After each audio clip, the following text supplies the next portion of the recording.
ကြုံရတဲ့ပြဿနာတွေလေအချိန်တန်ရင်အလုံးပြီးသွားမယ်ကြုံတွေ့ရတဲ့အခက်ခဲကိုယ်တော့လည်းအနှံ့ရင်ဘဝတစ်ခုလုံးစိတ်ချနေလိုက်မယ်မနှက်ဖြန်တွေအတွက်လည်းမစိုးရိမ်တော့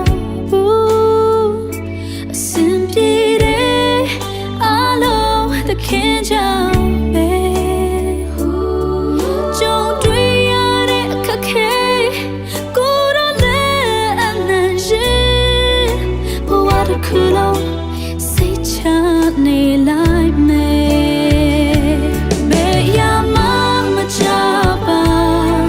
ကိုယ်တော့နာ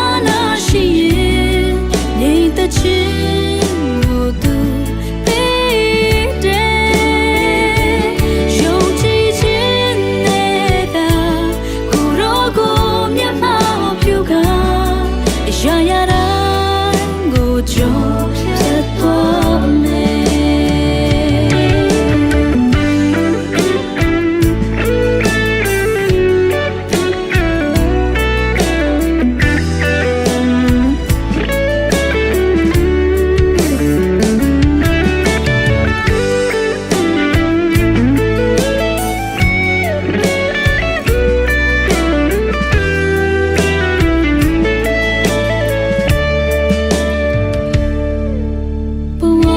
ကြုံရတဲ့ပြဿနာတွေလေ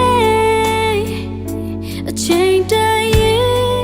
အလုံးပြီးသွားမယ်ကြုံတွေ့ရတဲ့အခက်ခဲကိုယ်တော့လည်းအနှံ့ရင်ဘဝတစ်ခုလုံးစိတ်ချနေလိုက်မယ်မနှက်ဖြန်တွေအတွက်လည်းမစိုးရိမ်တော့